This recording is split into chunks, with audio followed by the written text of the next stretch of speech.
the epicenter of the coronavirus pandemic is New York. And at the epicenter of that epicenter is New York City. And at the central point of New York City was a hospital called Elmhurst, where we were hearing reports that very bad things were happening. Well, there is a nurse that, a very talented nurse in Florida, that decided to go up and help up in New York, and went up to New York and got placed inside of the Elmhurst Hospital. While she was there, what she saw was so disturbing that she took it upon herself to wear a hidden camera and bring in a recording device so that she could capture some of what she was seeing there. This is a brilliant production that's been put together by Journeyman Productions, and I want to make sure that we give them a shout out. You're going to want to watch this entire 1-hour expose, but here is just a taste of this incredible brave nurse and her revelations as she risks everything to bring a camera and recording device into the epicenter of the coronavirus pandemic. Take a look at this. She began by telling us one of her most disturbing findings, that people who had repeatedly tested negative for COVID were being described as COVID confirmed. Okay, so if you look close, I'm in my patient's chart. I am pulling up like their laboratory results. So if you look here, you'll see COVID-19 bioreference lab. Here are the test results. As you can see, 5/1/2020 at 17:16, not detected. They test for a second time, 5/4/2020 at 17:59, not detected. So both of those are negative. Scroll up to the top. This is my patient. They are on a vent and they are being called COVID-19 confirmed. So not detected here, but so it's presumptive. Now they are detected. They're saying it's positive, not detected. But it's not detected. What does that mean? So you said that they were vented immediately upon being brought in. Is that? Yeah. So the thing is they're coming in with difficulty breathing, and a lot of these patients are really coming in with anxiety because they're scared. They take them and they tell them pretty much that if they don't get on a vent, then they're probably not going to survive. But the reality is, if they get on that vent, the likelihood of them walking out the hospital is slim to none. You're saying they're putting non-COVID or COVID rule out with definite COVID patients? Yes. So I was only wondering, because I was looking at all the patient rooms, and this patient is in with a non-COVID. I don't understand why they're doing that. I know. There's 4 patients in a row here that are non-COVID. And this is supposed to be the COVID place. Yeah. Because 7th floor, they've shut it down. That's right. I'm confused. And then they're going to have non-COVIDs there. Yeah. This is going to be the only COVID, so they shouldn't put any non-COVIDs here. Well, that's what they've been doing. I have that right now happening. And the guy over in... I had 2 26 that were 2 negatives.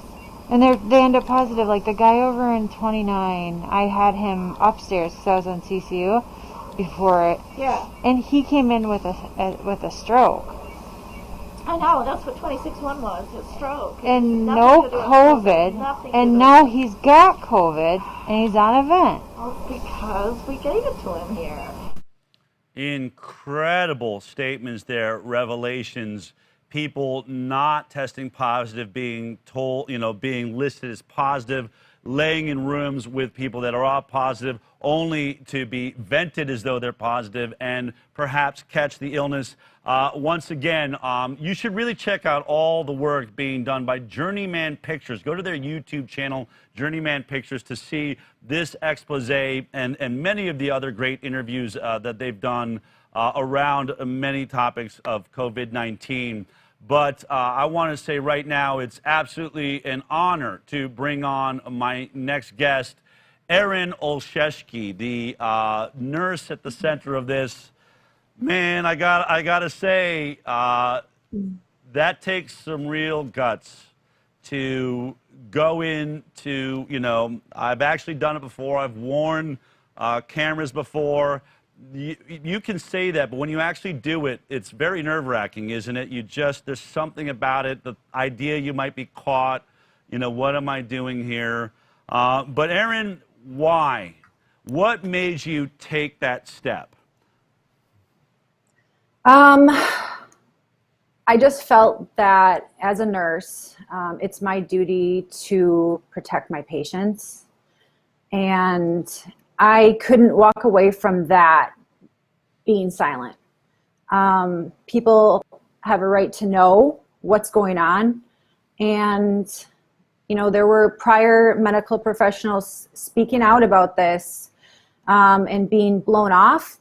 And I felt that the only way to possibly be able to prove this is with proof, indisputable proof that they cannot take away.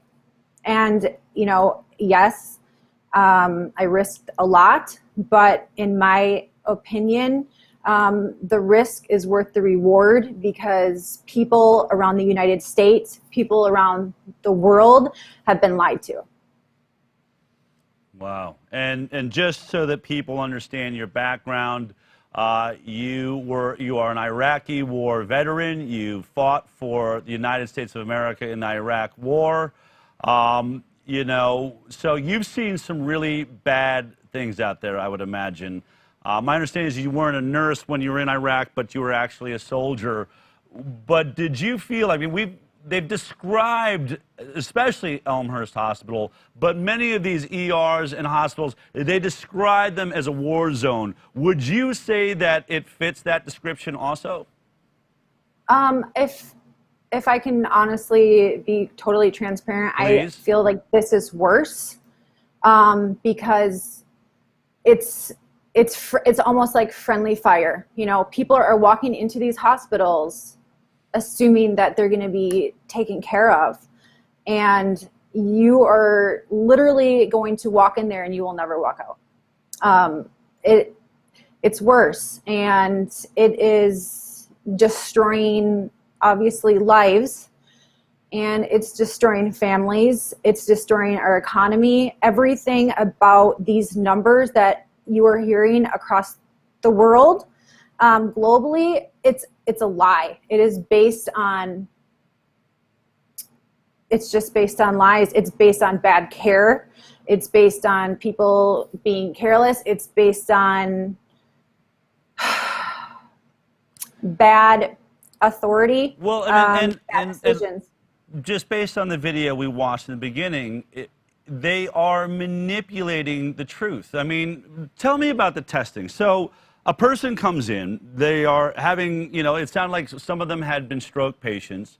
They give them a test. Can you tell me about the testing? How long does it take to find out if your patient has tested positive or negative?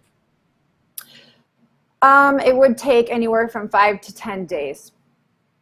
Yes. But I went and got tested with an antibody test that I'm pretty sure here in the middle of Austin. I did it for the show. I went and said, let's see how this goes. They gave me my results. I think it was 15 minutes at the most. Do they not have that technology inside of Elmhurst Hospital? No, they don't. The technology exists, like you said, but they are not utilizing that. No. So if you come in and we don't even know, where are they putting you while we wait to find out?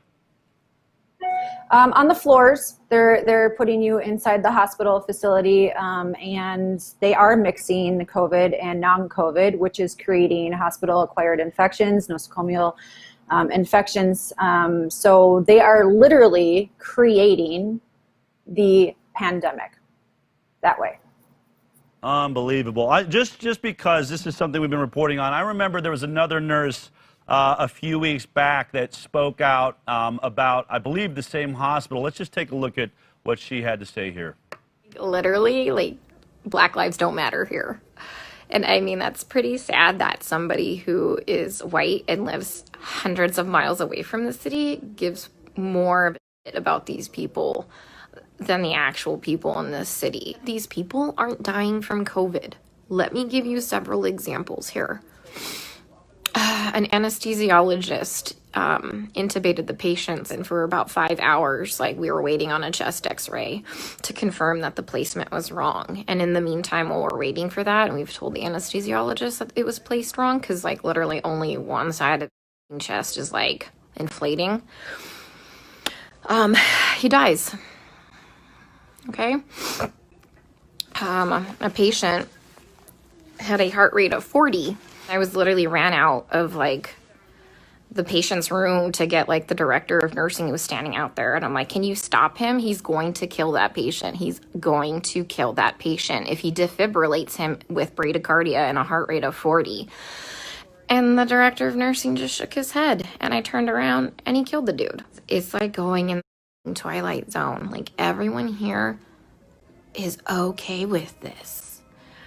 Look, the only way I can kind of put this into context for everybody is, and this is going to be kind of an extreme example, this is like really the only thing I can come up with, is like if we were in Nazi Germany and they were like taking the Jews to go put them in a gas chamber, I'm the one like there saying, hey, this is not good, this is bad, this is wrong, we should not be doing this. And then everyone tells me, hang in there, you're doing a great job, you can't save everybody. They're murdering these people. That was Nurse Nicole Surtek. I did make a mistake. I guess she wasn't at Elmhurst while she was recording that video. But obviously, you're not alone. Inside of the hospital system where you work, are you alone? Are you a minority? Are you a majority? What's happening with the nurses? And many of you are journeyman nurses, right? Many of you are traveling into New York to help out. What would you say, how many people are looking at this the same way that you and Nicole are? That's a good thing to bring up, because this is the problem I'm seeing with it. I actually spoke with Nicole on the phone last night and we were talking about this, is that the majority of the nurses there feel the same way I do. And we talked about it. I actually have it recorded. You know, I was there for a month and recording the entire time. So what people have seen is just a sliver. And all these nurses feel the same exact way, but everybody is afraid to speak out for the reason that they're threatened with obviously being sent home. If you ask, questions, if you try to, stick up for your patients and advocate for your patients like nurses are supposed to do, you are reprimanded. And, they say over and over, don't make any problems, keep it easy. We don't want to get kicked out, and a lot of it is just based around either being scared of what's going to happen to you, or, they don't want to lose that paycheck.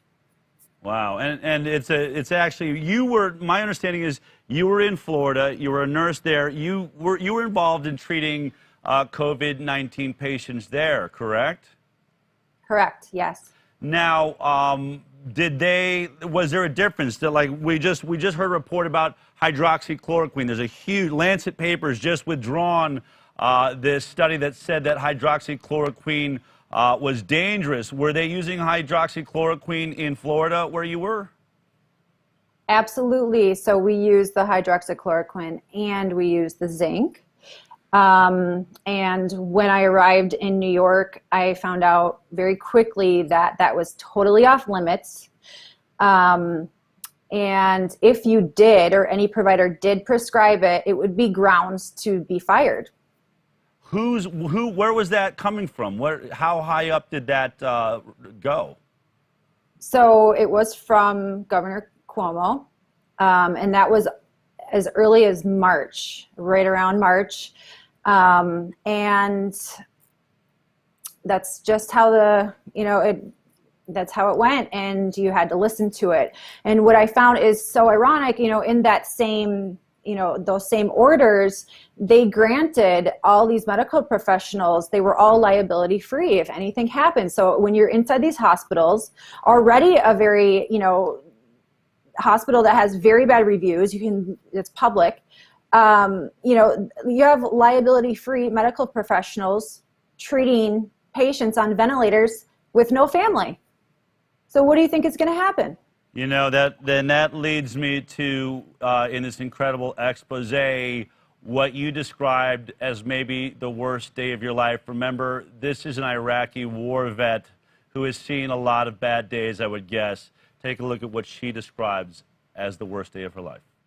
A 37-year-old, which is my age, was not a DNR. He was a full code. His family in depth discussed with the doctors that they want us to do everything they can to save him. He came in talking. He was very terrified. He was just like, you know, totally alert, knew what was going on, and they convinced him to be on a vent. Now he's dead. But the doctor said when I got into shift that if he codes that we are not to resuscitate or try to save him. And we flipped. This is important. I just asked them if we can put a DNR order and they said no. That's up to the attending. Okay, so we're gonna code him. That's what I said and they said no, we're not. I said yes, we are. Yeah. We're obligated to. So then you gotta say something though, like it's our license. Unfortunately, you guys gotta put in an order. Just something. That's what I said. I said I'm obligated. Yeah. What did she say? So then she's like, the higher up said. I said, I don't care what they said. What higher up? God? We don't have a God here making decisions. I said, I don't care what they said. So we're supposed to. He's not DNR, but we're treating it as DNR. Basically. Does his family know? His family knows the situation. I think they called them and they told them. They were trying to do a school attending consent for DNR.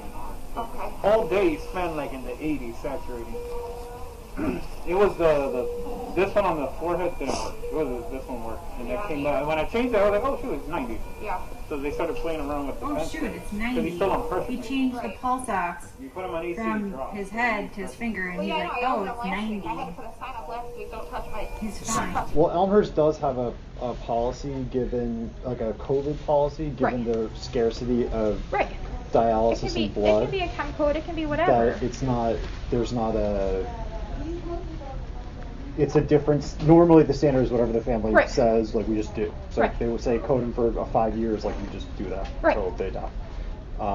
It's a little bit different now because of the new policy in place with Dr. put in place, which is that you don't need full family like you can just tell someone that it's medically futile and that we're not willing to just pour blood and resources into something that would be impossible to get back. But look, it's he's 37. All I can think about is that at least he knows that we were fighting for him when he died. You know. Aaron, we hear that the victims of COVID-19 tend to be over the age of 65 and suffering from other life-threatening illnesses. What you are describing and talking about, this is a 37-year-old man, correct? Yes. And as a nurse, it seemed, look, I understand there are scenarios where, you can't resuscitate or it really wouldn't make sense. Someone is so far gone. But can you tell me what it was like to be hearing that and going through this over a young man with his whole life ahead of him, a family that is unable to visit and see how he's doing? You're the only person representing that family in that moment, are you not? I mean, he's all that we had, he